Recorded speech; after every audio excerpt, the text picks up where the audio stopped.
Chris and Amy, we are in the Point Mugu section of Malibu right now, and the president was not too far from us, actually, when he visited this area, a fire-stricken area, many homes lost and plenty of devastation. You might be able to see behind me the sheriff's department vehicles still here.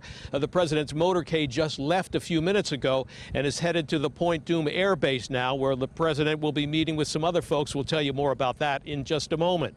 But first today, he was in Northern California and then just came here to Malibu to look at the fire devastation. Here's what that looked like. President Trump's motorcade rolled into Malibu late Saturday afternoon on the second leg of his tour of communities that were devastated by the California wildfires, including Malibu. This is a very big problem, and we have to solve this problem, and I know that we're going to work together. I have no doubt. Come here. I have no doubt. Right? We're going to get it done. We have really an obligation. Absolutely. I think we have an obligation. We don't really have a choice. We have to get it done. Some local residents welcome the president's visit and appreciate the federal disaster funding, but other residents question the president's sincerity.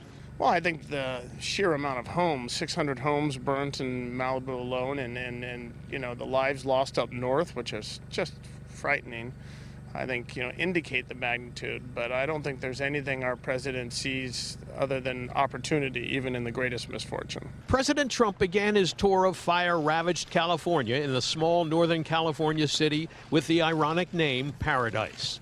The first stop was a burned-out home where an American flag was on display. The president was briefed on the disaster by the mayor of Paradise, Jody Jones.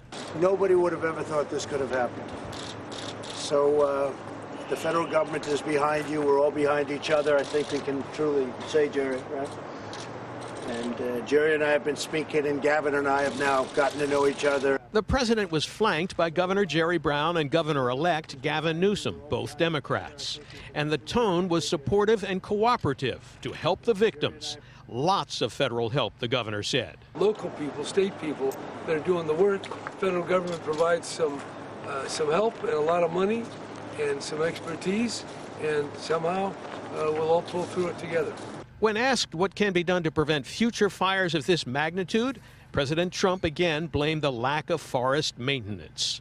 I have a strong opinion. I want great climate. We're going to have that, and we're going to have forests that are very safe, because we can't go through this every year. We go through this, and we're going to have safe forests, and that's happening as we speak. It's not one thing, it's a lot of things. And I think if we just open our minds and look at things, we'll get more stuff done.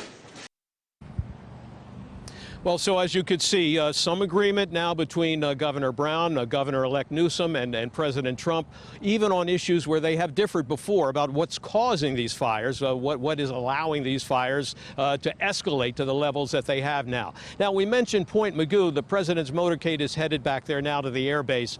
At that location, the president will be meeting with the family members and some victims of that horrible shooting in Thousand Oaks at the Borderline nightclub. We're live now from Malibu, and Amy and Chris, back to you.